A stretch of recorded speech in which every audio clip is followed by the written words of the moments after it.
ప్రభుత్వ ప్రజా వ్యతిరేక విధానాలను ఎండబెట్టడానికి కమలం పార్టీ ప్రత్యేక కార్యాచరణను రూపొందించింది. అందులో భాగంగానే ప్రజా సమస్యలపై దృష్టి సారించింది.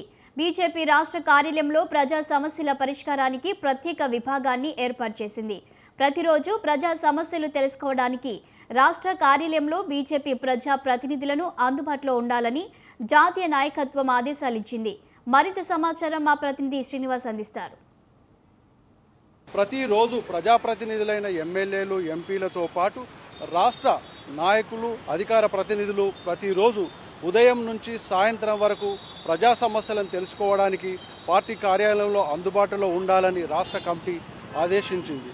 అందులో భాగంగానే ప్రతిరోజు ఒక ఎమ్మెల్యే కానీ, ఒక ఎంపీ కానీ, ఇతర రాష్ట్ర నాయకులు, అధికార ప్రతినిధులు అందుబాటులో ఉండి వివిధ వర్గాలకు చెందినటువంటి సమస్యలను, ముఖ్యంగా మహిళలు, రైతులు, యువకులు, విద్యార్థుల సమస్యలు, నిరుద్యోగుల సమస్యలను, ఇతర విభాగాలకు చెందినటువంటి సమస్యలను తెలుసుకోవడమే కాదు, వాటి పరిష్కారానికి కూడా మార్గాలను చూపడం, అదేవిధంగా జిల్లాల నుంచి వచ్చేటువంటి ఇతర సమస్యలను, అభివృద్ధి కార్యక్రమాలను, సంక్షేమ కార్యక్రమాల్లో జరుగుతున్నటువంటి అవినీతిని, ఇతర సమస్యలను తెలుసుకొని వాటి పరిష్కారానికి బీజేపీ ప్రత్యేకమైనటువంటి విభాగాన్ని ద్వారా వాటికి సూచనలు, సలహాలు చేయడమే కాదు, ఆ సమస్యలను పరిష్కరించుకోవడం కోసం ప్రత్యేకమైనటువంటి ఒక టీంను ఏర్పాటు చేసింది.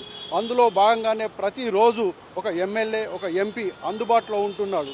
ముఖ్యంగా హైదరాబాదు, రంగారెడ్డి జిల్లాలతో పాటు ఇతర జిల్లాలకు చెందిన ప్రజలు వాళ్ళ సమస్యలను తెలుసుకోవడానికి బీజేపీ రాష్ట్ర కార్యాలయానికి పరుగులు పెడుతున్నారు. అయితే ఆ సమస్యలు ఎంతవరకు పరిష్కరిస్తారు, ప్రజలకు అందుబాటులో ఉండేటువంటి నాయకులు వాటి పట్ల ఎలాంటి శ్రద్ధ చూపుతారనేటువంటి విషయాన్ని మాత్రం మనం వేచి చూడవలసిందే.